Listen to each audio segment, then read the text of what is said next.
What's the situation like at the moment where you are?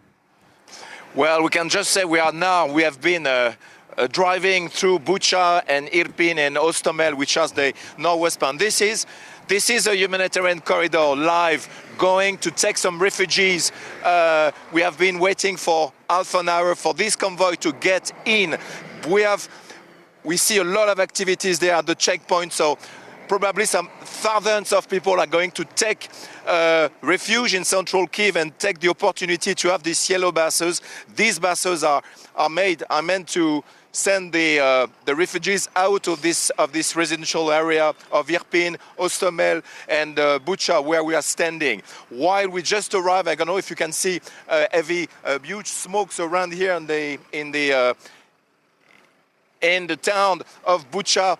While we just arrived, like 5 minutes ago with George Yazbek, some shellings just occur for 3 minutes, explosions, shellings. You have one of the few houses there, which are barely 300 meters from where we stand. We are prevented from going further by the local military here, but we could hear some shellings while this convoy was going inside the three cities. So it's a very volatile situation, very chaotic as expected. A few hours after Moscow did state about implementing this ceasefire and this humanitarian corridor, as we speak, some shellings are occurring right there. So it's going to be a very tense day. And also we think about this, people who are going to embark in these vehicles and go back this way to central Kyiv. So this is happening now.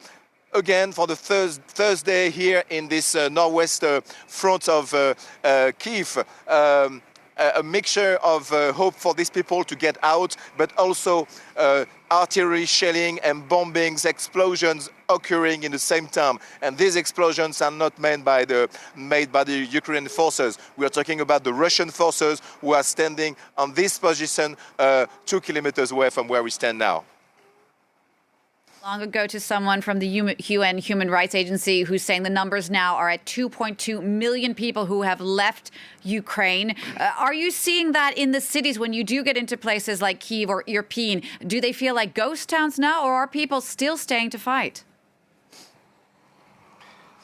Well, it's a mixture because we are talking about very huge residential areas. We have been here with George Yazbek for the third day, and we have seen in the past hours and yesterday, a really rise in the tensions. So it's actually a ghost city. But you have thousands of people just hiding in their basements, hiding in their shelters, and they were waiting maybe just to avoid to have to walk desperately for hours and to go through the broken bridge where we have been standing for 2 days and barely walking into a very cold river to get access to the main entrance of Kyiv.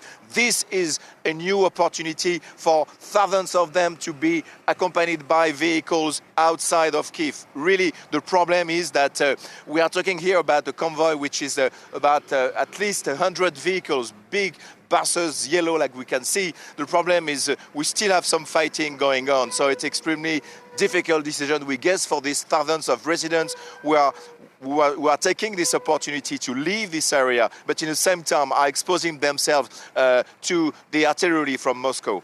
Absolutely. Cyril, thank you so much for your reporting. Do stay safe out there. That's our Cyril Payen reporting from Kyiv.